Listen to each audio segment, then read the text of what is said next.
الحمد لله وكفى وسلام على عباده الذين اصطفى أما بعد فأعوذ بالله من الشيطان الرجيم بسم الله الرحمن الرحيم اقتربت الساعة وانشق القمر وقال الله تعالى في مقام آخر إنا كفيناك المستهزئين سبحان ربك رب العزة عما يصفون وسلام على المرسلين والحمد لله رب العالمين اللهم صل على سيدنا ومولانا محمد وعلى آل سيدنا ومولانا محمد وبارك وسلم اللهم صل على سيدنا ومولانا محمد وعلى آل سيدنا ومولانا محمد وبارك وسلم اللهم صل على سيدنا ومولانا محمد وعلى آل سيدنا ومولانا محمد وبارك وسلم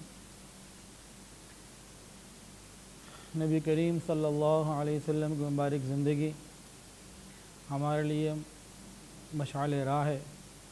کاش آج کا نوجوان نبی کریم صلی اللہ علیہ وسلم کو اپنا آئیڈیل بنا لے، دنیا بھی کامیاب اور آخرت بھی کامیاب۔ اتباع سنت پر زندگی گزارنے والوں کو نیند پوری آتی ہے، اللہ کا انعام ان کے اوپر ہوتا ہے، اللہ کی رحمت اور اللہ کی محبت کی نگاہ ان پر ہو۔ جو بھی نبی کریم صلی اللہ علیہ وسلم کی شباہت لے کر دنیا میں چلتا پھرتا ہے، اللہ کی محبت کی نظریں اس کے اوپر ہوتی۔ شباہت کا، مشابہت کا فائدہ انشاءاللہ العزیز قیامت کے دن معلوم ہوگا۔ نبی کریم صلی اللہ علیہ وسلم نے ارشاد فرمایا، دنیا میں جو جس کے ساتھ مشابہت اختیار کرے گا، کل قیامت کے دن وہ اسی کے ساتھ ہوگا۔ اللہ تعالی ہمیں ظاہری مشابہت بھی عطا فرمائے اور باطنی مشابہت بھی عطا فرمائے۔ مکہ مکرمہ کی زندگی چل رہی ہے جو تکلیفوں کی ہے، کفار کے طعنے ہیں، مذاق کا اڑانا ہے، پریشان کرنا ہے۔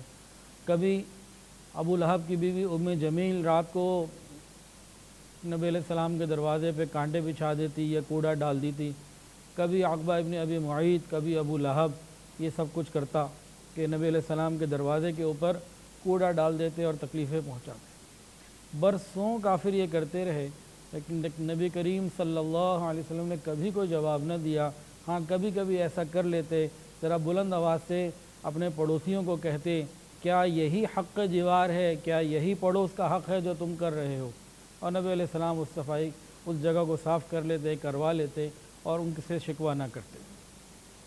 گھر کے باہر کے بارے میں حدیث کے اندر آتا ہے، نبی علیہ السلام نے فرمایا کہ تم اپنے گھروں کے باہر کی جگہ کو صاف کیا کرو، تم یہودیوں کی مشابہت اختیار نہ کرو، اپنے گھر کے باہر کے حصے کو صاف رکھا کرو۔ ایک تو اس حدیث میں یہ معلوم ہوا کہ اس زمانے کے یہودی اپنے گھر کے باہر کے حصے کو صاف نہیں کرتے تھے۔ دوسرا یہ معلوم ہوا کہ گھر کے باہر کے حصے کو صاف رکھنا گھر والے کی ذمہ داری ہے، اور اس سے اور اندازہ لگائیں کہ گھر کے باہر کی ذمہ داری اتنی ہے تو گھر کے اندر کی کتنی ہوگی۔ پھر یہ تو وہ گھر ہے جس میں بندہ خود رہتا ہے، اس کو کہا پاک اور صاف رکھو، صفائی نصف ایمان ہے۔ ذرا غور کیجئے، وہ گھر جس میں اللہ رہتے ہیں اس کی پاکی کی ذمہ داری کتنی ہوگی۔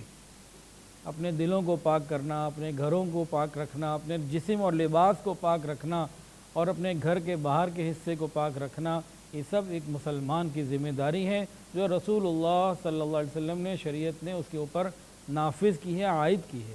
اللہ ہمیں ان باتوں پر عمل کی توفیق عطا فرمائے۔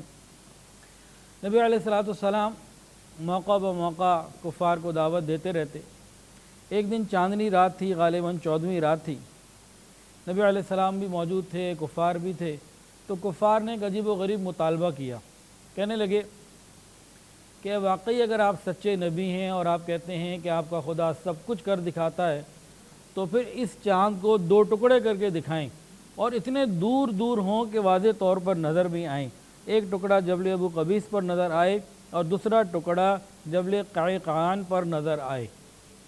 نبی علیہ السلام نے پوچھا، اگر میں یہ کر کے دکھا دوں اللہ کے حکم سے تو کیا تم ایمان لے آؤ گے؟ کہاں ہم ایمان لے آئیں گے؟ نبی علیہ السلام تو چاہتے تھے کہ سارے مسلمان ہو جائیں۔ آپ نے اللہ تعالیٰ سے مانگا، اے اللہ یہ نعمت عطا کر دیجئے۔ نبی علیہ السلام کی دعا تھی، اللہ تعالیٰ کی طرف سے اشارہ ہوا، نبی علیہ السلام نے ایسے انگلی کا اشارہ کیا اور چاند کے دو ٹکڑے ہو گئے، ایک اس پہاڑ کے اوپر گیا، دوسرا دوسرے پہاڑ کے اوپر گیا، کہ چاند انگلی کے اشارے سے دو ٹکڑے ہوا، آدھا ادھر اور آدھا ادھر۔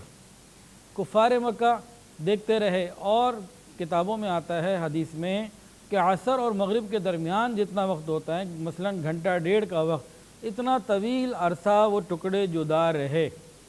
نبی علیہ السلام کہتے رہے دیکھو تم گواہ رہنا، تم گواہ رہنا، لیکن وہ بدبخت پھر بھی ایمان نہ لائے، بلکہ کہنے لگے کہ یہ تو محمد صلی اللہ علیہ وسلم کا کھلا ہوا جادو ہے، یہ اتر جائے گا، اس کا اثر ختم ہو جائے گا۔ اور کہنے لگے کہ یہ جادو ہم لوگوں کے اوپر قریب والوں پہ تو ہو سکتا ہے، جو دور شہروں اور ملکوں والے ہیں ان پہ نہیں ہو سکتا۔ ہمیں تو نظر آ رہا ہے کہ دو ٹکڑے ہو گئے، ایک ادھر ہو گیا ایک ادھر ہو گیا، لیکن دور والوں کے اوپر یہ جادو نہیں ہوا ہوگا۔ ابھی ہم انتظار کریں گے جب ہمارے مسافر واپس آ جائیں، اور مکہ میں تو لوگ آتے رہتے تھے بیت اللہ شریف کی وجہ سے، ہم پوری تحقیق کریں گے۔ وقت کے ساتھ ساتھ چند روز گزرے، ہفتے گزرے، مہینے گزرے، لوگ آتے چلے گئے دور دراز کے بھی۔ اہل مکہ نے، کفار مکہ نے جب اور جس سے پوچھا کہ کیا تم نے ایسا دیکھا، تو ان لوگوں نے تصدیق کی، ہاں واقعی ہم نے ایسا دیکھا، کہ حیران کن بات تھی، چاند کا ایک ٹکڑا ادھر اور ایک ٹکڑا ادھر۔ لیکن وہ لوگ پھر بھی مسلمان نہ ہوئے۔ نبی کریم صلی اللہ علیہ وسلم کا یہ معجزہ تھا جو مکہ مکرمہ میں ظاہر ہوا۔ تاریخ کی ایک کتاب ہے تاریخ فرشتہ، بہت موٹی موٹی 2 جلدیں ہیں اس کی۔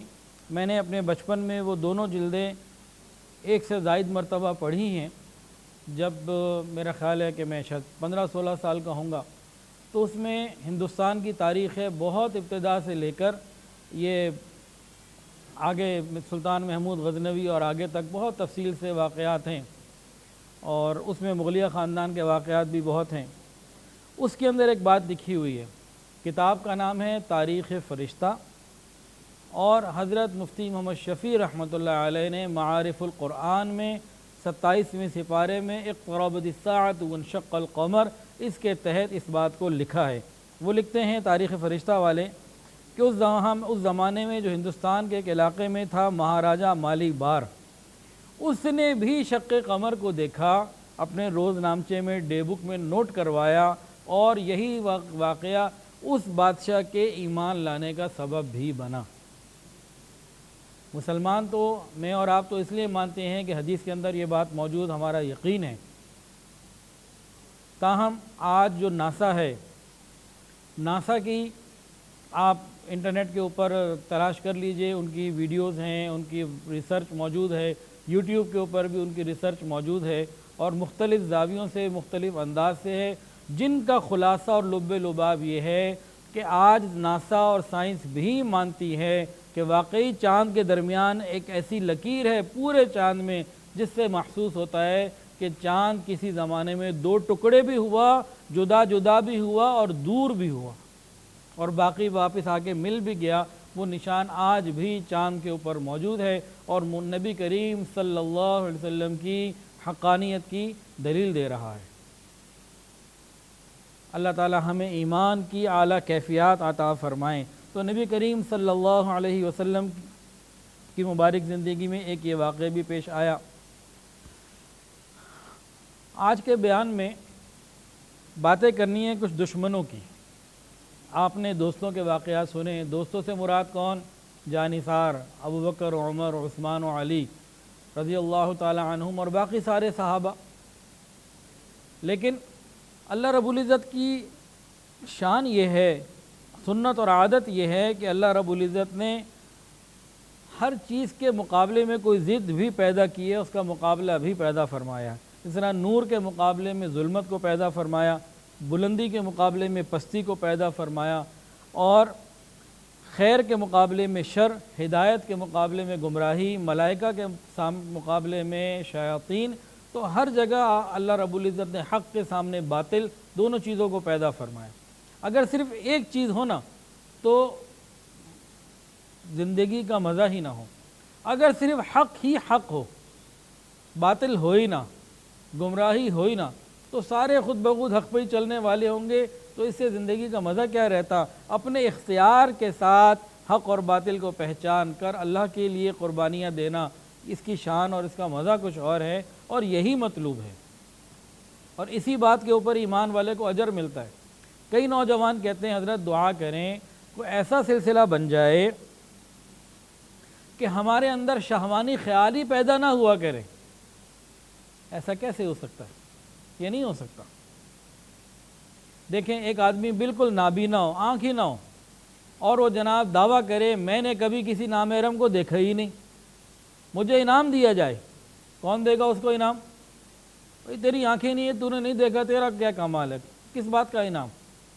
اس کے بالمقابل ایک نوجوان ہو، اٹھتی ہوئی جوانی ہو، دل کے اندر تقاضے بھی پیدا ہوتے ہوں، نفس کے اندر تقاضے بھی پیدا ہوتے ہوں، اور یہ شخص خوف خدا کی وجہ سے نامحرم کو نہ دیکھے، آنکھیں جھکا لے، یہ پھر انعام کا مستحق ہے۔ اور اللہ اس کو انعام دیتے ہیں۔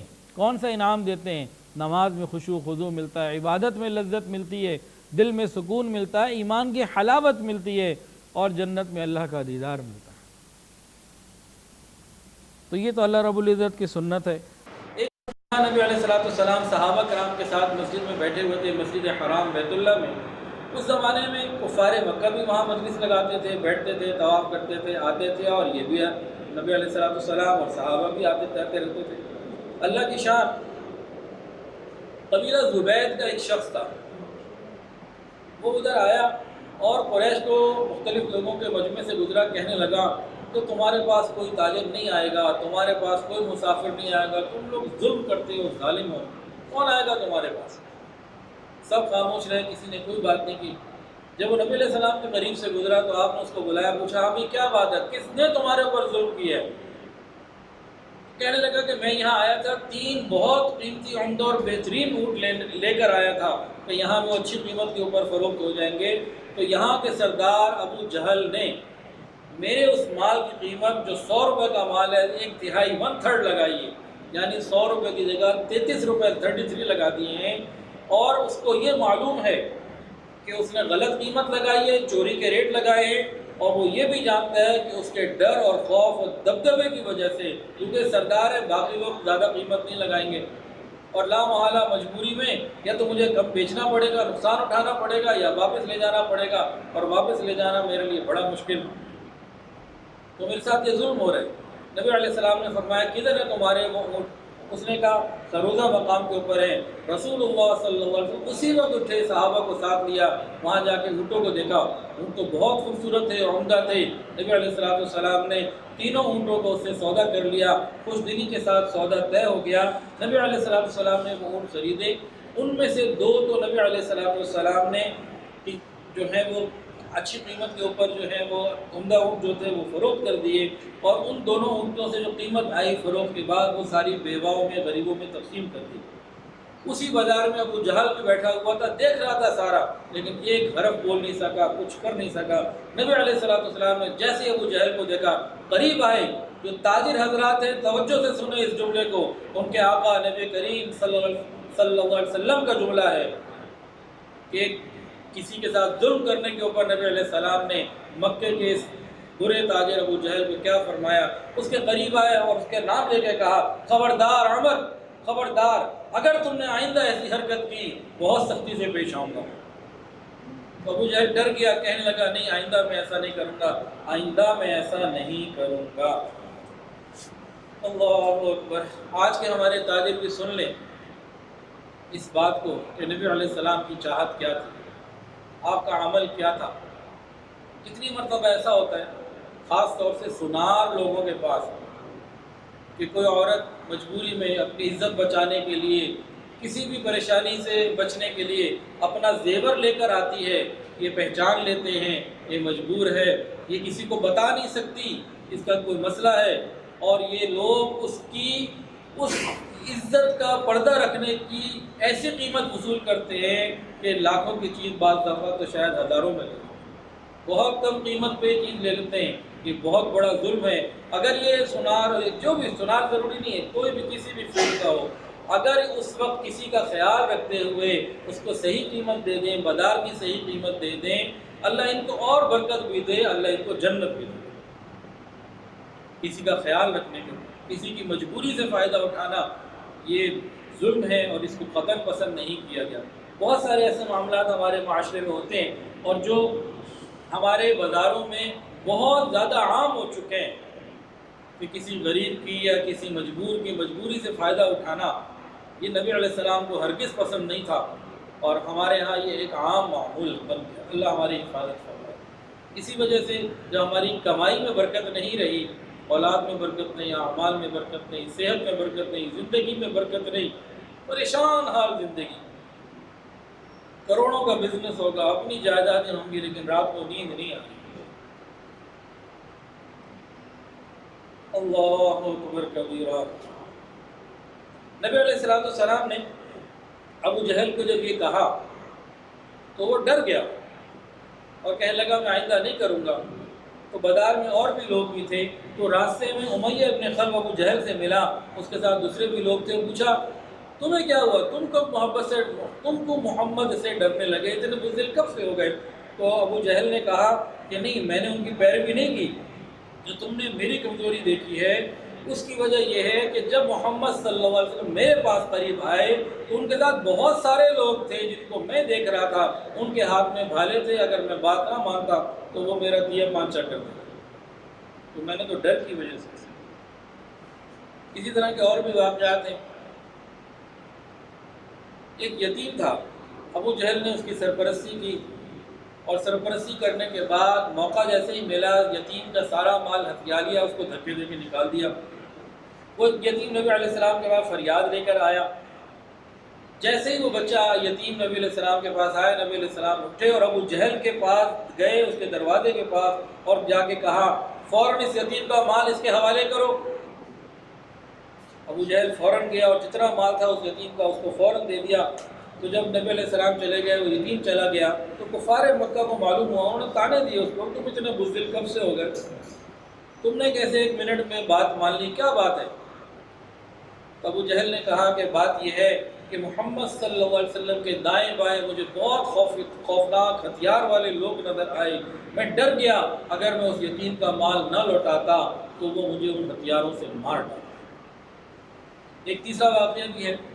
ایک مرتبہ ابو جہل نے کسی شخص سے اونٹ خریدی اور قیمت ادا نہیں کی، اور وہ شخص جس نے پیسے لینے تھے وہ قریش کے لوگوں کے پاس گیا کہ بھئی میں نے تمہارے سردار کو سردار سمجھ کر جو ہے وہ سودا کیا، اس کو اپنے اونٹ دے دیے، میں مسافر ہوں، مجھے پیسوں کی ضرورت ہے، مجھے ادائیگی نہیں کر رہا، مجھے پیسے چاہیے، تو کوئی میری مدد کرو، میرے ساتھ چلو، میرا معاملہ حل کرواؤ۔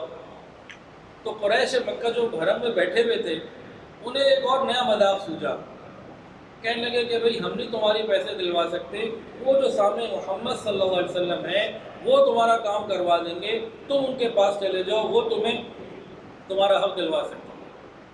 اب ان کو یہ یقین تھا کہ حضور پاک صلی اللہ علیہ وسلم کو ابو جہل سے لڑنے یا بات کرنے اس طرح سے نہیں جائیں گے، معاملہ حل کرانے نہیں جائیں گے، تو اس طرح ہمیں مذاق اڑانے کا اور موقع ملا۔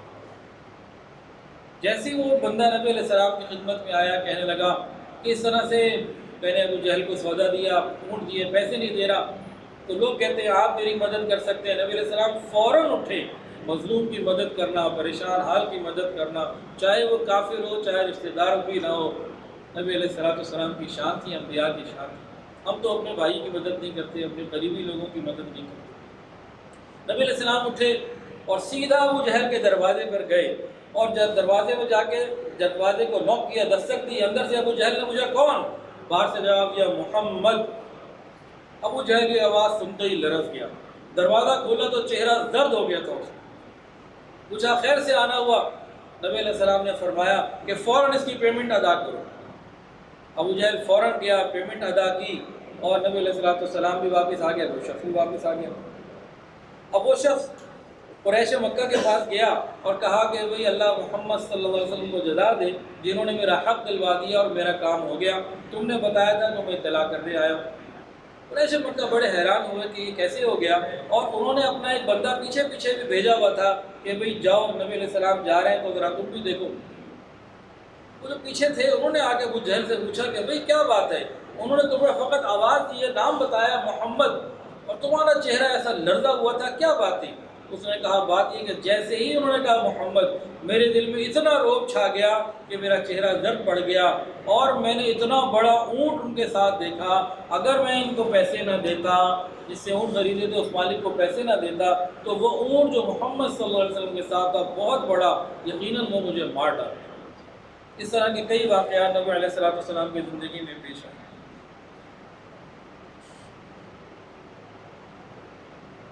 اللہ اکبر کبیرہ۔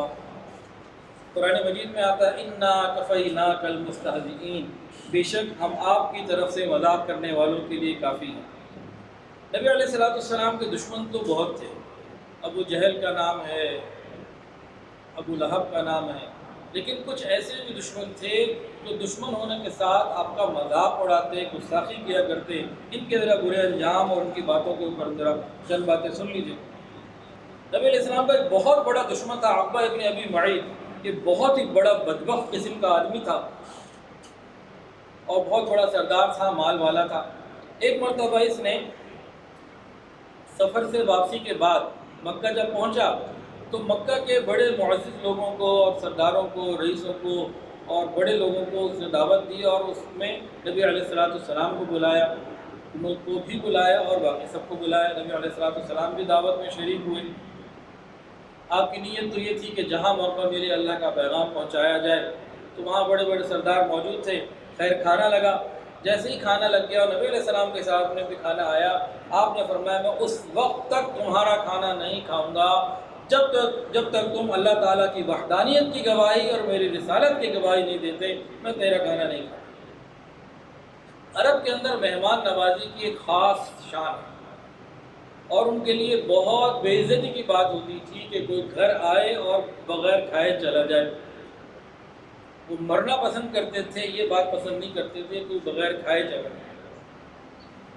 ایک واقعہ یاد آ گیا پٹھان بھائیوں کا، لطیفہ ہے، واقعہ نہیں لطیفہ ہے۔ تو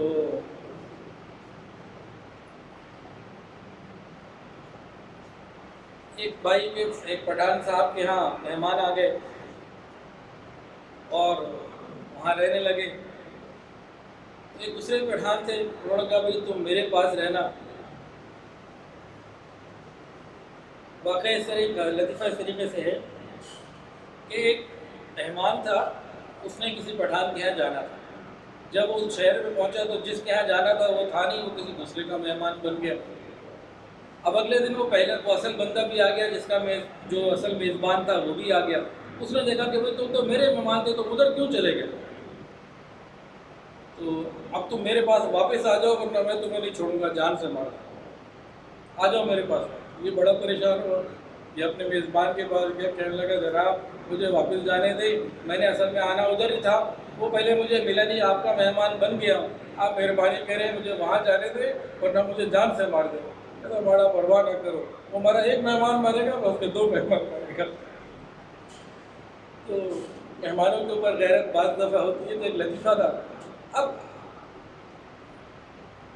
عقبہ ابن ابی معیط، نبی علیہ السلام نے کھانا نہیں کھایا، اس کی تو عزت کے اوپر آ گئی، کہنے لگا میں اللہ کی وحدانیت کی بھی گواہی دیتا ہوں، آپ کی رسالت کی بھی گواہی دیتا ہوں۔ تب نبی کریم صلی اللہ علیہ وسلم نے کھانا کھا لیا، اور کھانا کھانے کے بعد سب لوگ اپنے اپنے گھر چلے گئے۔ عقبہ ابن ابی معیط کا ایک بہت ہی برا دوست تھا، ابی ابن خلف۔ یہ برے دوست قیامت کے دن جہنم میں لے جانے والے بنیں گے، چاہے واٹس ایپ سے بنے، فیس بک سے بنے، یا موبائل سے بنے، یا کسی سوشل میڈیا کے ریفرنس سے بنے، یا کسی طریقے سے بنے۔ ابی ابن خلف نے جب عقبہ ابن معیط کے معاملے کو سنا اور دیکھا، کہنے لگا کیا تم مسلمان ہو گیا؟ کہا نہیں، ہرگز میں مسلمان نہیں ہوا، اصل میں گھر میں معزز مہمان موجود تھے، اور محمد بھی ایک معزز مہمان کی صورت میں تھے۔ انہوں نے کہا میں کھانا نہیں کھاتا، میرے لیے تو یہ موت تھی، تو میں نے ان کا دل خوش کرنے کے لیے کہ وقتی طور پر وقت گزر جائے، وہ کھانا کھا لیں، معاملہ ٹل جائے، تو میں نے یہ کلمات ادا کر دیے، ورنہ میں مسلمان نہیں ہوا۔ عقبہ ابن ابی معیط نے مسلمان اپنے ایمان کا اظہار کرنے کے بعد یہ بات پھر کہی اپنے دوست کی وجہ سے۔ ابی ابن خلف بہت ہی زیادہ دشمن تھا، کہنے لگا کہ دیکھو مجھے تمہاری بات کا یقین، ان دونوں کی بڑی پکی دوستی تھی، کہ نہیں میرا تمہارے ساتھ ملنا جلنا دوستی سب ختم و حرام ہے، کچھ نہیں ہو سکتا، میں تمہاری شکل اس وقت تک نہ دیکھوں گا جب تک کہ تم نعوذ باللہ محمد صلی اللہ علیہ وسلم کے منہ پر تھوکو نہیں، اور ان کا مذاق نہ اڑاؤ اور چڑھاؤ نہیں، اور ان کے منہ کے اوپر تھوکو نہیں، میں اس وقت تک نہیں مانوں گا تم جھوٹ بولتے ہو، تم بددین ہو چکے۔ بد نصیب تھا، اور بد نصیب دوست کی بات کو اس نے مان لیا، اور یہ اٹھا اور نبی علیہ السلام کے جب سامنے آیا تو آپ کے مبارک چہرے کے اوپر اس بدبخت نے تھوکا۔ بعض کتابوں میں ہے کہ وہ تھوک نبی علیہ السلام کے مبارک چہرے تک تو نہ پہنچا، واپس اللہ نے اسی کے چہرے کو لوٹا دیا، اور ایسے لوٹا جیسے کوئی آگ کی چیز ہے جو چہرے پہ لگ گئی اور زندگی بھر اس کو تکلیف دیتی رہی، اور نشان اس کے مرتے دم تک باقی رہا۔ عقبہ ابن ابی معیط، جس نے پورے مجمع کے سامنے اللہ کی وحدانیت اور نبی کی رسالت کا اقرار کیا تھا، ایک برے دوست کی وجہ سے برے انجام کو پہنچا، اور قرآن مجید کی آیات اس کے بارے میں نازل ہوئی 19ویں سپارے میں سورہ فرقان میں، وَيَوْمَ يَعُضُّ الظَّالِمُ عَلَى يَدَيْهِ يَقُولُ يَا لَيْتَنِي اتَّخَذْتُ مَعَ الرَّسُولِ سَبِيلًا يَا وَيْلَتَىٰ لَيْتَنِي لَمْ أَتَّخِذْ فُلَانًا خَلِيلًا۔ عقبہ ابن ابی معیط بھی قیامت کے دن یہ کہہ رہا ہوگا، اور بہت سارے وہ لوگ جنہوں نے چھپی دشمنیاں اور بہت سارے وہ لوگ جنہوں نے چھپی دوستیاں، چھپی آشنائیاں، چھپے راستے اپنائے ہوں گے گناہوں کے لیے، قیامت کے دن یہی کہہ رہے ہوں گے یا ویلتا لیتنی لم اتخذ فلانا خلیلا، اے کاش میں نے اس کو دوست نہ بنایا ہوتا، اے کاش میں نے اس کے میسج کا جواب نہ دیا ہوتا، اے کاش میں نے اس کے واٹس ایپ کا جواب نہ دیا ہوتا، اس کو اپنی فرینڈ لسٹ میں داخل نہ کیا ہوتا، اے کاش میں نے وہی اس کو منع کیا ہوتا۔ یہ کیا کر رہے ہوں گے؟ عقبہ ابن ابی معیط اور ان جیسے لوگ کیا کر رہے ہوں گے؟ اپنے ہاتھ کو کھائیں گے، کھاتے چلے جائیں گے، پورا ہاتھ ختم ہو جائے گا، دوسرے کو کھائیں گے، اتنے میں پہلا واپس آ جائے گا، اس کو کھانا شروع کریں گے، یہ واپس آ چکا ہوگا۔ اسی طرح تکلیف کے ساتھ، حسرت کے ساتھ اپنے ہی ہاتھوں کو یہ ظالم کھا رہے ہوں گے۔ آج موقع ہے ہم اپنی دوستی کو ٹھیک کر لیجئے۔ دیکھیے ہمارا دوست کون ہے، حدیثیں سن لیجئے۔ نبی علیہ السلام نے واضح ارشاد فرمایا کسی غیر مسلم کو اپنا دوست نہ بناؤ، اور فرمایا تمہارا کھانا، دوستی، میل جول، تعلق سوائے متقی لوگوں کے کسی کے ساتھ نہ ہو۔ تم نے دعوتیں کرنی ہے، نیک لوگوں کی کرو، متقی لوگوں کی کرو۔ یہ نبی علیہ السلام کی ہدایت ہے ہمارے لیے۔ اور ایک اور حدیث سنی ہے، نبی علیہ السلام نے فرمایا آدمی اپنے دوست کے دین پر ہوتا ہے، فَلْيَنظُرْ أَحَدٌ مَّن يُخَالِلُ، فرمایا کہ تم میں سے ہر ایک دیکھے کہ کس سے دوستی کر رہا ہے، کہ دوستی قیامت کے دن ذلت اور رسوائی کا سبب ہوگی یا عزت کا سبب۔ حضرت عبداللہ ابن عباس رضی اللہ تعالی عنہما، نبی علیہ السلام کے چچا کے بیٹے، ایک مرتبہ نبی علیہ السلام سے انہوں نے پوچھا یا رسول اللہ ہم کن سے دوستی کریں، کن لوگوں کے ساتھ بیٹھا کریں، اپنا تعلق راستہ واسطہ کن کے ساتھ بنائیں؟ تو سنیے نبی علیہ السلام کی باتیں، آپ نے 3 صفات بیان فرمائیں۔ فرمایا کہ تم اگر کسی کے ساتھ بیٹھنا چاہتے ہو، کسی کے ساتھ اپنی مجلس لگانا چاہتے ہو تو 3 باتوں کا خیال کر لو۔ پہلی بات، اس کو دیکھ کر اللہ یاد آئے، اس کو دیکھ کر اللہ یاد آئے۔ دوسری بات، اس کی گفتگو اور بات چیت سے تمہارا دین کا علم بڑھے، اور تیسری بات، اس کے عمل کو دیکھ کر تمہیں آخرت۔ اللہ والوں کو اپنا دوست بناؤ، علماء کو، دیندار لوگوں کو اپنا دوست بناؤ۔ یہ نبی علیہ السلام کی نصیحت ہے۔ کاش کہ ہم اس کے اوپر عمل کر لیں۔ اگر ہم نے اس پہ عمل نہ کیا، چھپی دوستیاں بنائیں، تو قرآن سن لیجئے کتنے ہی ایسے دوست ہوں گے یہ کہہ رہے ہوں گے قیامت کے دن یا ویلتا لیتنی لم اتخذ فلانا خلیلا، اے کاش، حسرتوں کے ساتھ ہاتھ تو کاٹ رہے ہوں گے، حسرت کے ساتھ کہہ رہے ہو، وہ حسرت تو آج کوئی بیان نہیں کر سکتا جو قیامت کے دن ان کی ہوگی۔ اے کاش میں فلانے کو دوست نہ بناتا، میں فلانی کو دوست نہ بناتا۔ اس غم، جو اس وقت ان کا غم ہوگا، دنیا میں کوئی اس غم کو بیان نہیں کر سکتا۔ تو ہمیں چاہیے کہ دوستی ایسے لوگوں کی بنائے جیسے نبی علیہ السلام نے فرمایا۔ اسی طرح ایک دشمن رسول تھا، حکم ابن عاص، نبی علیہ السلام کے ساتھ مذاق کیا کرتا تھا۔ آپ آگے آگے چلتے تھے، پیچھے جب چلتا آپ کا مذاق اڑاتا، منہ سے اور ناک سے عجیب عجیب آوازیں نکالتا۔ ایک دن بہت زیادہ ہو گیا، نبی علیہ السلام اس کی طرف موڑے اور اس نے یوں فرمایا جیسی تو آوازیں نکال رہا ہے تو ایسے ہی ہو جا، جیسے تو اپنے آپ کو بنا کے دکھا رہے، اللہ کرے تو ایسے ہی ہو جا۔ جیسے ہی نبی علیہ السلام نے دعا دی اس کی منہ اور زبان سے ایسی ہی دعا آوازیں نکلنے لگی، مر گیا مرتے وقت بھی نکلنے لگی، زندگی بھر نکلتی ہی رہی۔ یہاں سے اس حدیث کو بیان کرتے ہوئے میرے دل میں ایک بات پیدا ہوئی، یہ جو اسنیپ شاٹ آج کل چل رہا ہے نا، وہ اچھا خاصا بندہ ہوتا ہے، بندر کی مونچھیں لگا لیتے ہیں، کتے کی مونچھیں لگا لیتے ہیں، گدھے کے کان لگا لیتے ہیں، اچھے خاصے چہرے کو بگاڑ لیتے ہیں۔ مجھے یاد نہیں آ رہا اسنیپ شاٹ کیا اس کو کہتے ہیں، بہرحال تو آج کل یہ بہت زیادہ چل رہا ہے کہ اپنی تصویر اس کو بیڑا اللہ نے صاف ستھری بنائی، کبھی سینگ لگا لیے، کبھی کچھ لگا لیے، کبھی کچھ لگا لیا۔ اللہ ہماری حفاظت فرمائے، ایسا نہ ہو کہ ہمارے ساتھ بھی یہی معاملہ ہو کہ جو آج ہم نے اپنے خوبصورت چہرے کو وہ اسنیپ چیٹ کے ذریعے جو اپنے چہرے کا بیڑا غرق کر لیتے ہیں، خدا نہ خواستہ، اللہ نہ کرے قیامت کے دن انہی چہروں جیسا ہمیں بنا دیا جائے جیسے اس کے ساتھ ہوا۔ ہمیں ڈرنا چاہیے، اللہ نے چہرہ بنایا ہے، مرد ہیں تو ہم یہ باغ نبوت اپنے چہرے پہ سجائیں، عورت ہیں تو ہم اپنے پردے کا خیال رکھیں اور حیا کو اپنائیں۔ اللہ ہماری حفاظت فرمائے۔ اللہ اکبر کبیرہ۔ اسی طرح ایک شخص عاص ابن وائل، یہ بھی بہت مذاق اڑاتا تھا نبی علیہ السلام کا۔ عاص ابن وائل نے ایک صحابی تھے خباب ابن ارت رضی اللہ تعالیٰ عنہ، وہ مکہ مکرمہ میں اوزار بنانے کا کام کرتے تھے، بڑے اچھے ماہر کاریگر تھے۔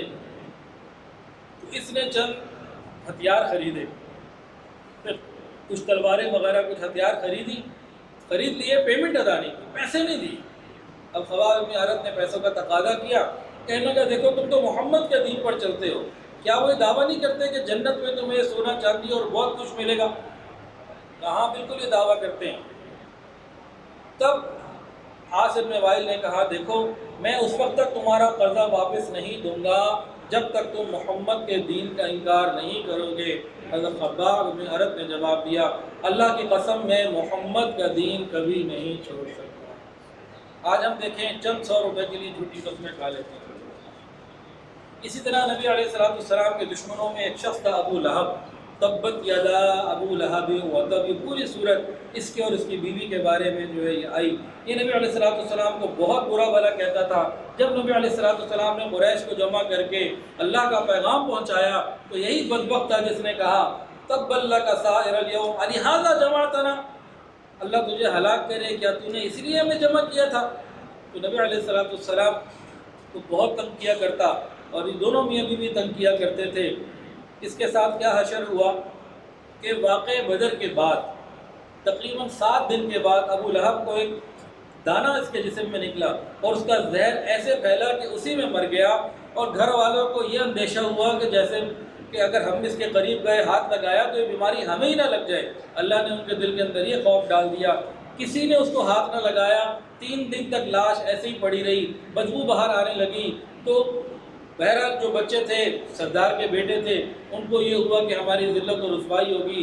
کچھ حبشیوں کو بلایا، ان کو پیسے دیے کہ ہمارے باپ کو اٹھا کے کہیں گڑھے کے اندر ڈال دو۔ ان حبشیوں نے بھی لاٹھیوں سے لکڑیوں سے اس کو گھسیٹ کر ایک گڑھا کھود دیا تھا پہلے ہی، اس کے اندر ڈال دیا، اوپر سے مٹی اور پتھر کو پھینک دیا اور وہ بند کر دیا۔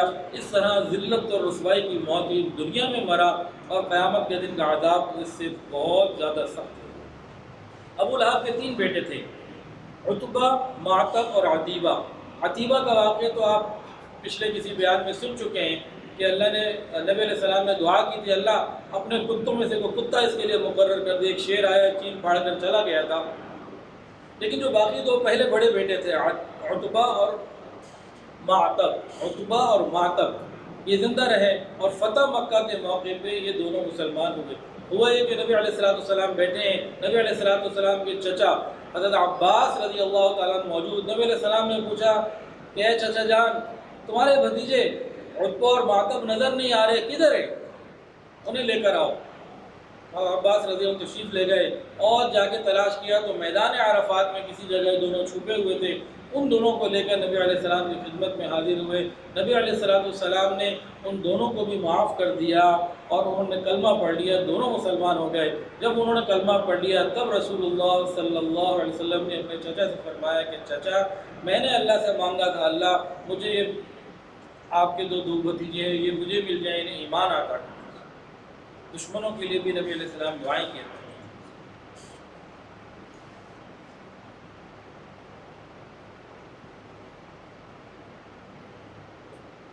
نبی علیہ السلام کے دشمنوں میں ایک بہت بڑا نام امیہ ابن خلف، بہت بڑا نام۔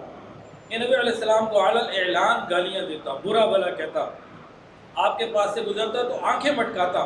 اس کے بارے میں قرآن مجید کے اندر سورت نازل ہوئی، وَيْلٌ لِكُلِّ ہُمَزَةٍ، خرابی ہے ایسے شخص کے لیے جو پسے پشت عیب نکالے اور تانے دے اور مال جمع کرتا اور بار بار اس کو شمار کرتا ہو، جیسا کہ آج کے بہت سارے دولت مند بس ہر وقت بینک بیلنس ہی چیک کرتے رہتے ہیں۔ کیا یہ گمان کرتا ہے کہ اس کا مال ہمیشہ اس کے پاس رہے گا؟ ہرگز نہیں، بلکہ ضرور حطاموں میں ڈالا جائے گا۔ اور تجھے معلوم بھی ہے کہ حطامہ کیا چیز ہے؟ وہ اللہ تعالیٰ کی ایک دہکتی ہوئی آگ ہے جو سیدھی دلوں کے اوپر چڑھے گی۔ جو لوگ بھی لوگوں کا دل دکھاتے ہیں، ایسی بات بولتے ہیں کہ اگلے کا دل جل جائے، اگلے کا دل تکلیف میں آ جائے، یہ ان کی سزا قیامت کے دن بتائی گئی کہ جس طرح تم اپنی زبان سے اور اپنی باتوں سے لوگوں کے دل، رشتہ داروں کے دل دکھاتے تھے، آج ہمارے لیزر گائیڈڈ میزائل ایسے آئیں گے جو سیدھا تمہارے دلوں کو ٹارگٹ کیا کریں گے۔ دنیا کی آگ پہلے جسم جلاتی ہے، پھر اندر بات پہنچتی ہے، دل کی باری بعد میں آتی ہے، پہلے باہر سے شروع ہوتا ہے، لیکن یہ ڈائریکٹ دل کے اوپر ہٹ کریں گے۔ یہ سزا ان لوگوں کے لیے ہے جو آج دنیا میں لوگوں کے دل دکھاتے ہیں۔ اللہ تعالی ہمیں لوگوں کے دل لبھانے کی توفیق عطا فرمائے۔ یہ امیہ ابن خلف جنگ بدر میں مارا گیا۔ ایک اور بدبخت تھا ابی ابن خلف، یہ امیہ ابن خلف کا بھائی تھا اور قدم بقدم اس کے ساتھ تھا نبی علیہ السلام کو تکلیف پہنچانے میں۔ ایک دن ایک بوسیدہ ہڈی لی، نبی علیہ السلام کے پاس آیا اور ہاتھ میں مل کر اس کو ریزہ ریزہ کیا، کہنے لگا اور خاک کو ہوا میں اڑا دیا ان ریزوں کو، کیا تم یہ کہتے ہو کہ اللہ اس کو دوبارہ زندہ کرے گا؟ نبی علیہ السلام نے فرمایا ہاں، اس کو بھی دوبارہ زندہ کرے گا، تیری ہڈیاں جب بوسیدہ ہو جائیں گی اسے بھی زندہ کرے گا اور تجھے آگ میں ڈالے گا۔ اس کے اوپر یہ آیات نازل ہوئی سورہ یاسین کی، وَضَرَبَ لَنَا مَثَلًا وَنَسِیَ خَلْقَهُ، اور اللہ فرماتے ہیں اور ہمارے لیے ایک مثال پیش کرتا ہے، اپنی پیدائش کو بھول گیا اور کہنے لگا کہ ان پرانی ہڈیوں کو کون زندہ کرے گا؟ آپ کہہ دیجئے جس نے ان کو پہلی بار پیدا کیا وہی دوبارہ پیدا کرے گا۔ وہ ہر مخلوق کو جاننے والا ہے۔ جس خدا نے سبز درخت سے آگ پیدا کی جسے تم جگہ لگاتے ہو سلگاتے ہو، اور کیا جس خدا نے آسمان اور زمین کو پیدا کیا وہ اس پر قادر نہیں کہ ان جیسی چھوٹی چیزوں کو بھی دوبارہ پیدا کر سکے؟ کیوں نہیں، وہ تو بڑا خلاق اور علیم ہے، اور اس کی شان تو یہ ہے کہ جس چیز کے پیدا کرنے کا ارادہ کرتا ہے اس کو کہتا ہے کن فیکون، وہ ہو جاتی ہے، وہ کہتا ہے ہو جا پس وہ ہو جاتی ہے۔ پس پاک ہے وہ ذات جس کے ہاتھ میں ہر چیز کی بادشاہی ہے، تم سب اسی کی طرف لوٹائے جاؤ گے۔ یہ ابی ابن خلف جنگ احد میں نبی علیہ السلام کے ہاتھوں مارا گیا۔ احد میں بھی تفصیل آئے گی، اس کی خلاصہ اس کا یہ، اس نے نا گھوڑا پالا ہوا تھا اور کہتا تھا کہ میں اس پہ بیٹھ کے آپ کو ماروں گا۔ نبی علیہ السلام نے اس کو فرما دیا تھا تو مجھے نہیں مارے گا، میں تجھے ماروں گا۔ اس کو اتنا خوف تھا، دشمن بھی تھا، آپ کو مانتا بھی نہیں تھا، اتنا یقین تھا کہ آپ کی زبان سے جو بات نکل جائے ہوتی پوری۔ احد میں جاتا ہی نہیں تھا، لوگ کہتے تھے، لوگ اس کے لیے بولے چوڑیاں لے کے گئے، جاتا ہی نہیں تھا۔ بہرحال کسی طرح لوگوں کو کہنے شریک ہوا اور نبی علیہ السلام سے جب نبی علیہ السلام نے ذرا سا اس کو مارا تلوار سے، معمولی سا زخم لگا، ایسے چیختا تھا، لوگ مذاق اڑاتے تھے، کیا عورتوں کی طرح چیخ رہے ہو، معمولی سا تو زخم ہے۔ وہ کہتا تھا تمہیں نہیں معلوم یہ محمد کی مار ہوگی، ایسی تڑپ کے پھر وہ مر گیا۔ اللہ اکبر کبیرہ۔ دشمن خدا میں ایک اور دشمن تھا ولید ابن مغیرہ، وہ بڑے تعجب سے کہتا تھا، بہت بڑا آدمی تھا، بہت مال تھا، وہ کہتا تھا عجیب بات ہے، محمد پر تو وہی نازل ہو، مجھ پہ نہ۔ مسعود ابن ابو سبزی بن مسعود ثقیفی چھوڑ دیے جائیں، حالانکہ ہم دونوں اپنے اپنے شہروں کے بڑے امیر کبیر سردار لوگ ہیں، ہمیں چھوڑ کے ان کے اوپر نازل ہو، اس طرح کی باتیں کیا کرتا تھا۔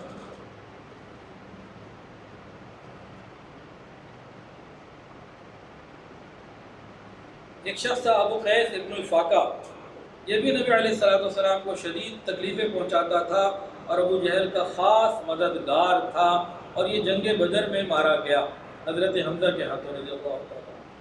ایک اور شخص تھا دشمن خدا اور دشمن رسول میں، اس کا نام تھا نضر ابن حارث، یہ سرداران قریش میں سے۔ اس کا واقعہ بڑے ہی عجیب ہے۔ اس نے تو عجیب ہی معاملہ کیا۔ نبی کریم صلی اللہ علیہ وسلم قرآن سناتے تھے، وعظ و نصیحت کرتے تھے، آخرت کی طرف لوگوں کو توجہ دلاتے تھے، گناہوں کو چھوڑنے کی بات کرتے تھے، اچھے اخلاق کی تربیت دیتے تھے، حقوق ادا کرنے کا حکم دیا کرتے تھے، روزہ اور نماز کا حکم دیا کرتے تھے، اللہ کے راستے میں جان مال لگانے کا حکم دیا کرتے تھے، قرآن سنایا کرتے تھے۔ اور بعض کفار ایسے تھے جو مسلمان تو نہ ہوئے لیکن چھپ چھپ کے کسی نہ کسی طریقے سے قرآن سننے آ جایا کرتے تھے۔ اس بدبخت نضر بن حارث نے کیا کیا، یہ فارس جاتا تھا، عراق جاتا تھا، وہاں سے یہ نا بڑے بڑے قصے لے کر آیا، کتابیں لے کر آیا، جس میں عجیب عجیب مزیدار جھوٹے قصے لکھے ہوتے تھے، بہت تفصیل سے لکھے ہوتے تھے، اور ایک گانے والی لونڈی بھی لے کر آیا، اور وہ آ کر دیکھتا جن لوگوں کو بھئی یہ محمد صلی اللہ علیہ وسلم کی بات سن رہے ہیں، قرآن سن رہے ہیں،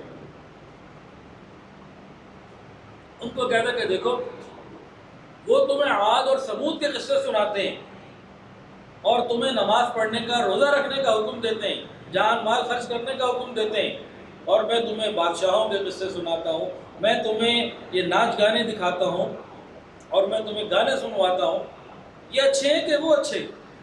تو لوگوں کو یہی زیادہ اچھا لگتا کہ اس میں کرنا کچھ نہیں پڑتا، نہ نماز ہے نہ کچھ ہے، مزے ہی مزے ہیں، تو لوگ ادھر آتے۔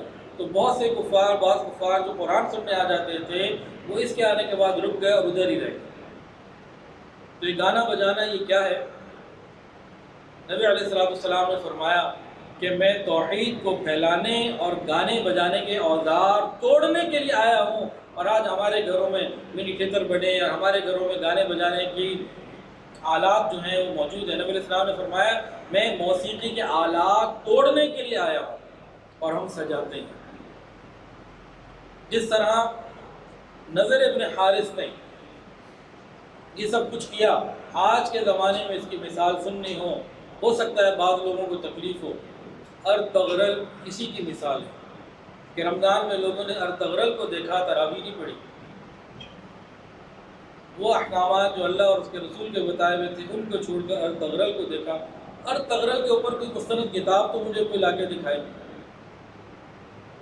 سینکڑوں جناب ایپیسوڈز بن گئیں اور واقعات بن گئے، تو ایک مستند کتاب تو لا کے دکھائیں، اور اگر ایک کتاب مل بھی جائے گی اس سے 2 3 4 قصے بنا لے کوئی، سینکڑوں قصوں کے لیے مواد کیا آئے گا سوائے جھوٹ کے اور کچھ نہیں ہے، اور اس میں ترکی زبان میں وہ بولتے بھی ہیں کہ یہ فکشن ہے، بنائی ہوئی ہے، اس کا حقیقت سے کوئی تعلق نہیں، اور ہم سمجھتے ہیں اس سے ہمارا ایمان بڑھ رہا ہے۔ کیا کہیں کہ خود اپنے ایمان کو خراب کرنے کے لیے مسلمان تیار ہے، اور سمجھنے کے لیے اس کو تیار بہت تھوڑے لوگ ہوں گے۔ جن سے میری بات ہوئی ہے تو وہ بالکل تیار نہیں ہے، وہ کہتے ہیں جی اسی سے ہمارا ایمان بنے گا، تو قیامت کے دن معلوم ہوگا کہ یہ ہمارے ایمان کو بنانے کے لیے ہے یا بگاڑنے کے لیے۔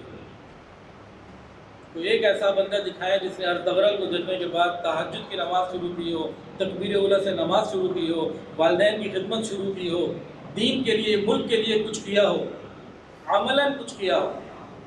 تو ایک بندہ ایسا ہے، اللہ ہماری حفاظت فرمائے۔ تو نضر بن حارث نے کیا کام کیا؟ گانے بجانے کی طرف لگایا، اور آج بھی یہود و نصارہ یعنی عیسائی اور ہندو یہی کام کرتے ہیں، گانے بجانے کے لیے، گانے بجانے، میوزک، موسیقی، اپنی فلموں اور اپنی عورتوں کے ذریعے آج ہمارے مسلمانوں کو ڈی ٹریک کر رہے ہیں۔ اللہ ہماری حفاظت فرمائے اور ہمیں صحیح سمجھ عطا فرمائے، پاک دامنی کی زندگی عطا فرمائے۔ یاد رکھیے یہ گانے بجانے، یہ ٹک ٹاک اور ٹک ٹاک اسٹار اور یہ سب کچھ یہ شہوت پرستوں کا طریقہ ہے، یہ خدا پرستوں کا طریقہ نہیں۔ اللہ ہمیں سمجھ عطا فرمائے۔ نضر ابن حارث جنگ بدر میں مارا گیا تھا، نبی علیہ السلام کے پاس جب ایک مرتبہ آیا، نبی علیہ السلام مہمان نواز تھے، آپ نے اس کی مہمان نوازی بھی نہیں کی، بٹھایا بھی نہیں، اور کہا میں نہ تیری عزت کروں گا نہ تجھے کچھ مال دوں گا، جو کچھ تو نے کیا ہوا ہے۔ نہ گانے بجانے سے نبی علیہ السلام کو شدید ترین نفرت تھی، شدید نفرت تھی۔ کہتے ہیں جی موسیقی روح کی غذا ہے، بالکل ٹھیک کہتے ہیں، شیطانی روح کی غذا ہے، ایمانی روح کی، رحمانی روح کی غذا کوئی نہیں۔ اللہ اکبر کبیرہ۔ عاص ابن وائل نبی علیہ السلام کے ساتھ مذاق اڑایا کرتا تھا۔ اس بدبخت نے نبی علیہ السلام کے بارے میں آپ کی شان میں ایک بات کہی، کہا کہ محمد تو ابتر ہے، نعوذ باللہ، کہ نبی علیہ السلام کی جو نرینہ اولاد ہوئی، چھوٹی عمر میں انتقال ہو گیا، تو کہنے لگا کہ یہ تو ابتر ہے۔ ابتر کا مطلب ہوتا ہے گم کٹے جانور کو کہتے ہیں، جس شخص کے آگے پیچھے کوئی نہ ہو، جس کا بعد میں نام لینے والا کوئی نہ ہو، اسے ابتر کہتے ہیں۔ جو اس بدبخت نے یہ بات کہی، اللہ رب العزت نے فرمایا ان شانئک هو الابتر، آپ کا دشمن ہی ابتر ہے۔ آج عاص ابن وائل کا نام کون جانتا ہے؟ ابو جہل، عقبہ ابن ابی معیط اور ان دشمن خدا کا یہ نضر ابن حارث، ولید ابن مغیرہ، ان کے نام کون جانتا ہے؟ اگر تاریخ کا یہ حصہ نہ ہو، نبی علیہ السلام کی مبارک زندگی میں تاریخ کا یہ حصہ نہ ہو، ان کا نام تو کہیں بھی نہ ہے، کوئی ان کا نام نہیں۔ تو ابتر تو وہ ہو گئے، بے نام و نشان ہو گئے، کوئی نام و نشان والا نہیں۔ اور آج رسول اللہ صلی اللہ علیہ وسلم کا نام و نشان ہر جگہ موجود، 24 گھنٹے ساری دنیا میں ہر وقت اللہ کے نام کے ساتھ اشہد ان محمد رسول اللہ کی صدائیں ساری دنیا میں بلند ہو رہی ہیں اور انشاءاللہ بلند ہوتی رہیں گی۔ تو نبی علیہ السلام کی شان تو ایسی ہے۔ اس کے ساتھ کیا ہوا کہ جس نبی علیہ السلام نے ہجرت کی، ہجرت کے 1 مہینے کے بعد کسی جانور نے اس کے پاؤں میں کاٹ لیا، اور اس کا پاؤں اتنا پھولا کہ اونٹ کی گردن کے برابر ہو گیا، اسی میں یہ جہنم واصل ہوا۔ ایک اور دشمن خدا، بلکہ 2، نبیہ و مبنا، یہ حجاج کے بیٹے تھے دونوں، یہ دونوں بھی بدترین دشمنوں میں تھے، اور انہوں نے بھی یہ کہتے تھے، یہ دونوں بھی یہ کہتے تھے کہ خدا کو کوئی اور نہیں ملا، اس قسم کی بکواس کیا کرتے تھے۔ جنگ بدر میں یہ دونوں بھی مارے گئے۔ ایک اور دشمن خدا تھا، اسود ابن مطلب، وہ اور اس کے ساتھی جب نبی علیہ السلام کو اور صحابہ کرام کو دیکھتے تو کہتے، آنکھیں بھی مٹکاتے اور یہ بھی کہتے کہ دیکھو یہ غریب لوگ ہیں، یہ کہتے ہیں یہ کسریٰ اور قیصر کے خاندانوں کے مالک بنیں گے، یہ دنیا کے بادشاہ بنیں گے۔ وہ یہ کہتے سیٹیاں بجاتے، تالیاں بجاتے، مذاق اڑاتے اور آنکھیں مٹکاتے۔ نبی علیہ السلام نے اس اسود ابن مطلب کو بددعا دی، اللہ اسے نابینا کر دے، تو بالکل یہ بات میں نابینا ہو گیا، اور پھر یہ باتیں مارا بھی گیا۔ جنگ احد سے پہلے اس کا انتقال ہو گیا، تو لوگوں کو آپ کے مقابلے کے لیے تیار کر رہا۔ ایک اور دشمن خدا سن کا نحال سن لیجئے، اسود ابن عبد یعوس۔ اسود ابن عبد یعوس یہ نبی علیہ السلام کا ماموزاد تھا، ماموں کا بیٹا تھا، اور یہ بھی آپ کے شدید ترین دشمنوں میں تھا۔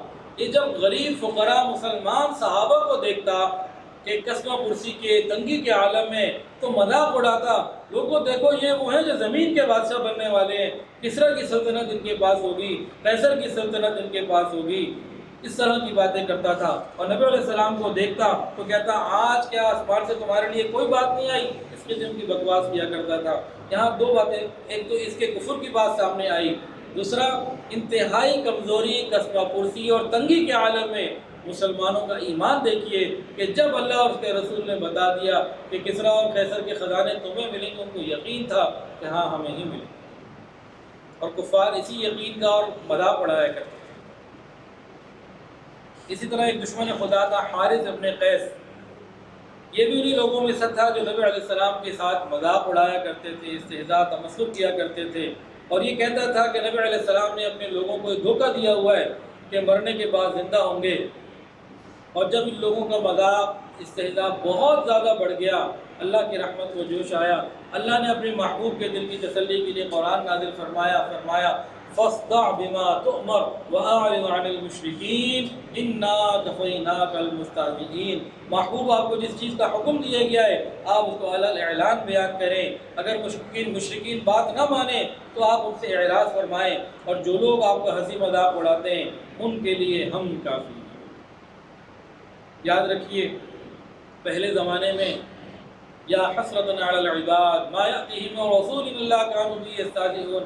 انبیاء کا مذاق اڑایا جاتا تھا، نبی علیہ السلام کے زمانے میں نبی علیہ السلام کا مذاق اڑایا گیا، اور آج ہمارے زمانے میں نبی صلی اللہ علیہ وسلم کی سنتوں کا مذاق اڑایا جاتا ہے، آپ کے دین کے احکامات کا مذاق اڑایا جاتا ہے، جیسے قربانی کا، حج کا، روزے کا، مختلف عبادات کا مذاق اڑایا جاتا ہے۔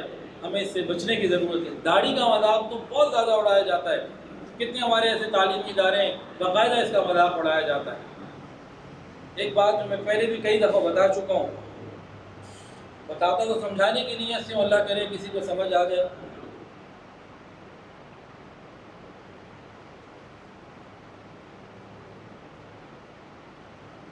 جنید جمشید رحمۃ اللہ علیہ اللہ کے بڑے نیک بندے تھے۔ انہوں نے ایک مرتبہ اپنے بیان میں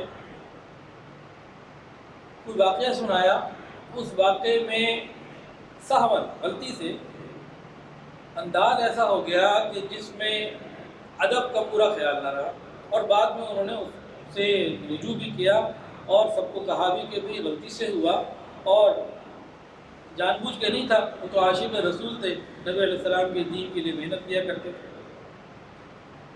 تو اس غلطی کے اوپر ایک ایشو بنا، لوگوں نے ان کو بہت برا بھلا کہا، بہت کچھ ہوا۔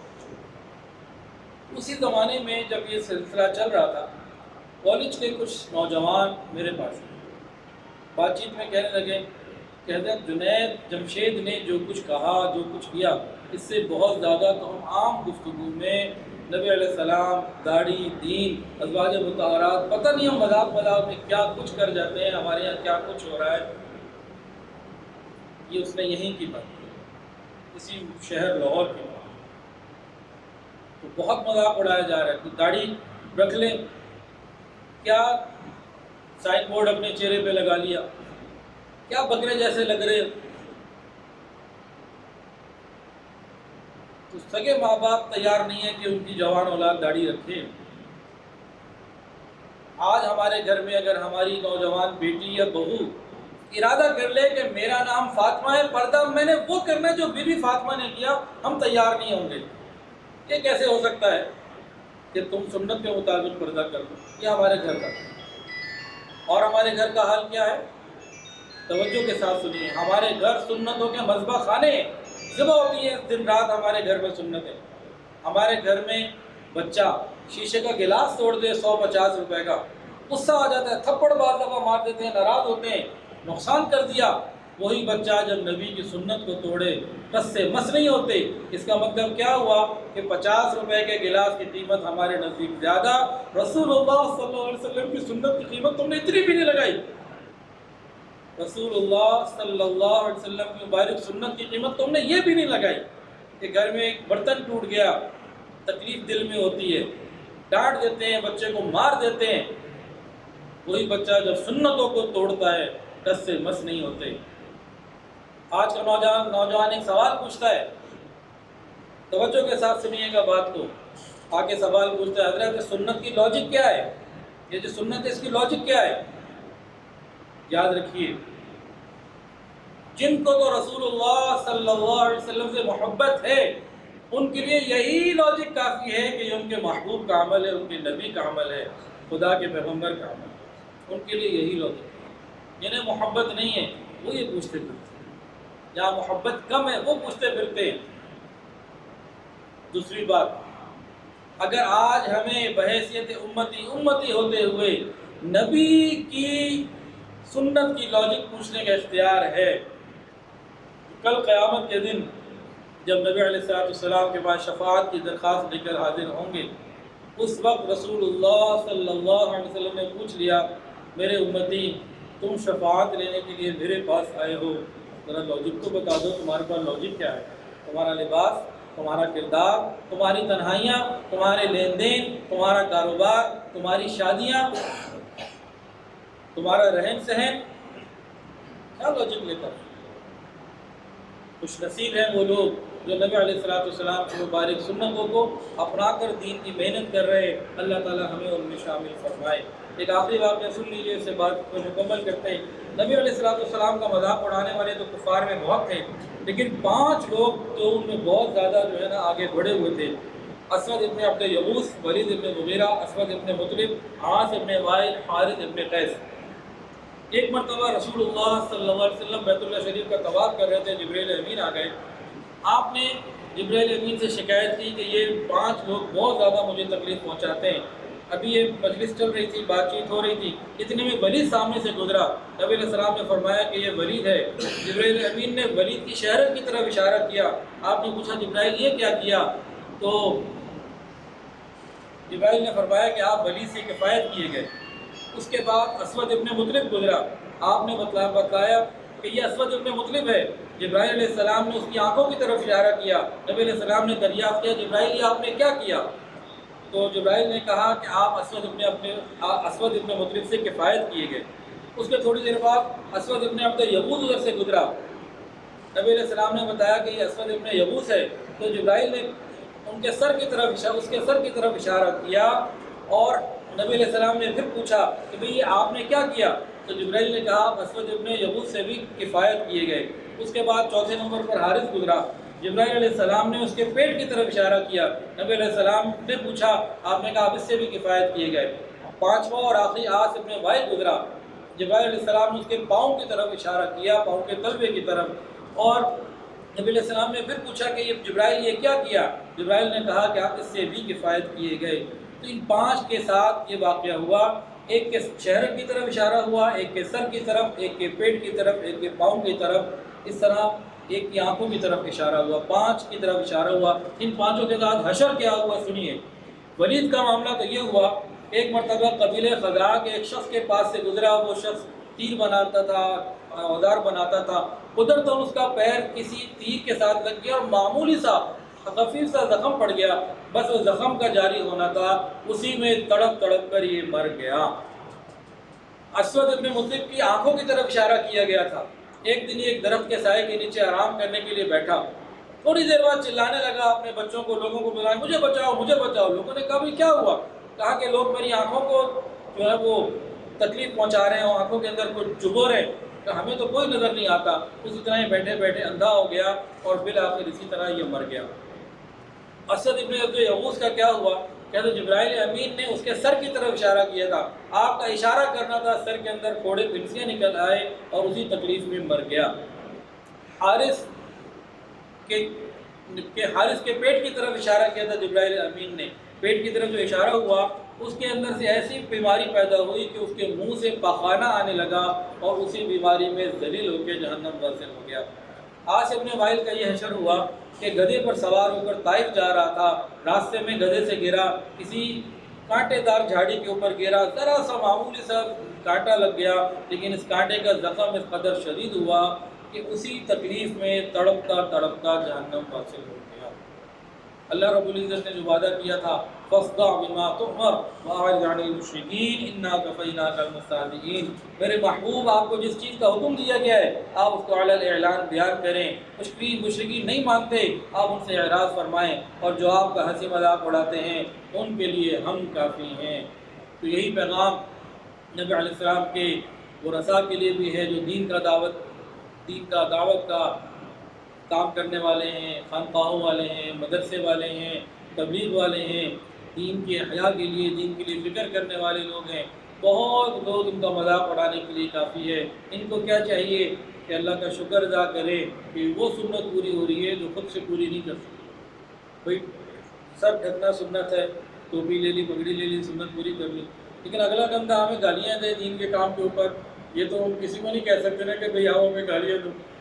تو یہ وہ سنتیں جو بغیر پیسوں کے، بغیر محنت کے، بغیر فکر کے لوگ پوری کرتے ہیں۔ تو اگر ہم دین کا کام کریں اور لوگ مذاق اڑائیں تو شکر ادا کریں کہ یہ وہ کام ہو رہا ہے جو انبیاء کے ساتھ ہوا، جو رسول اللہ صلی اللہ علیہ وسلم کے ساتھ ہوا۔ تو کسی مذاق اڑانے والے کی پرواہ نہیں کرنی، دین کا کام شوق سے، جذبے کے ساتھ، اخلاص کے ساتھ کرتے رہنے اور اللہ سے مانگتے رہنے۔ اے اللہ قبول فرما لیجئے، اور قیامت کے دن جب نبی علیہ السلام کے سامنے جائیں تو یا اللہ ہمارا کام اللہ آپ کے ہاں بھی مقبول ہو اور نبی علیہ السلام کے ہاں بھی قبول ہو۔ آقا صلی اللہ علیہ وسلم مبارک ہاتھوں سے اللہ جام کوثر عطا فرما دینا۔ آج جو دین کا کام کرنے والے لوگ ہیں یقین کریں ان کی مثال حضرت ابراہیم علیہ السلام کے زمانے میں اس آگ سے دی جا سکتی ہے۔ ابراہیم علیہ السلام کو جلانے کے لیے ایک آگ جلائی گئی تھی۔ کہتے ہیں کہ کوئی پرندہ تھا، اس نے اپنی چونچ میں پانی لیا، وہ اڑنے لگا۔ پوچھا ساتھی نے کہاں جا رہے ہو یہ چونچ بھر پانی لے کے، یہ فائر بریگیڈ کیا کرنا چاہتے ہو تم؟ اس نے کہا کہ میں جا رہا ہوں نمرود کی آگ کے اوپر پانی ڈالنے کے لیے، جو انہوں نے خدا کے محبوب، خدا کے خلیل، خدا کے پیغمبر ابراہیم کے لیے لگائی ہے، تو میں تو خلیل اللہ کو بچانے کے لیے جا رہا ہوں۔ کہا مت ماری گئی، دماغ خراب ہے، تیرے اس چونچ بھر پانی سے اتنی بڑی آگ کا کچھ ہونے لگا ہے؟ اس نے کہا یہ مجھے بھی معلوم ہے کہ میرے اس پانی سے وہ آگ نہیں بجھے گی، لیکن کل قیامت کے دن میرا نام آگ بجھانے والوں میں ہوگا، آگ جلانے والوں میں نہیں ہوگا۔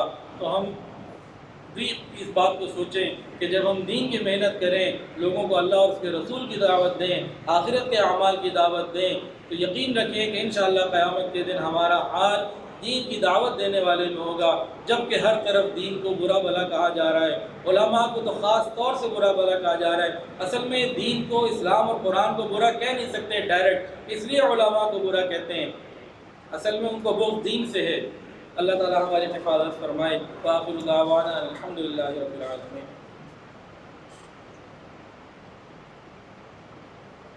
توبہ کے کلمات پڑھ لیجیے، جو بیت ہونا چاہیں بیت کی نیت میں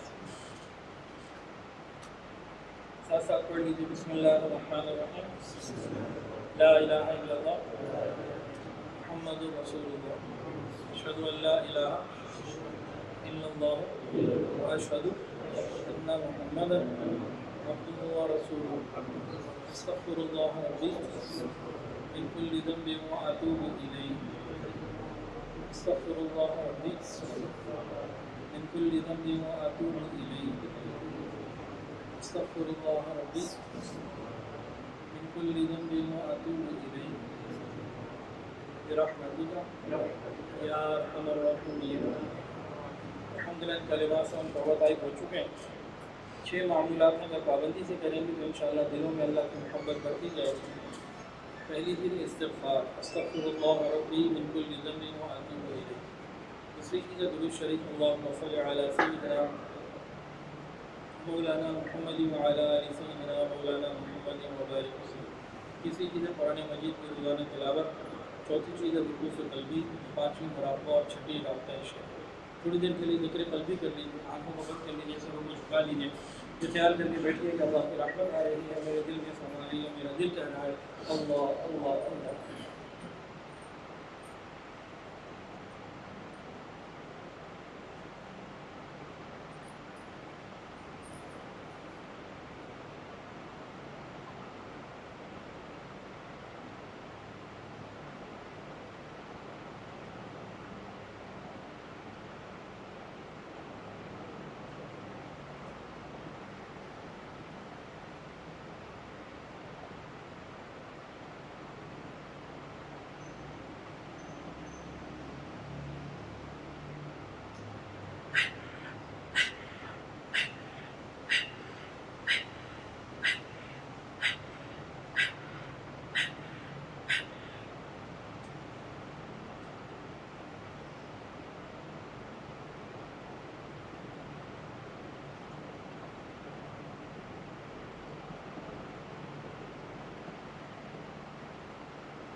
لا إله إلا الله الحمد لله رب العالمين الحمد لله رب العالمين صلى الله على النبي الكريم ربنا ظلمنا أنفسنا وإن لم تغفر لنا وترحمنا لنكونن من الخاسرين اللہ ہم آپ کے عاجز مسکین بندے ہیں، اللہ ظاہر میں بندے حقیقت میں نہایت ہی گندے ہیں۔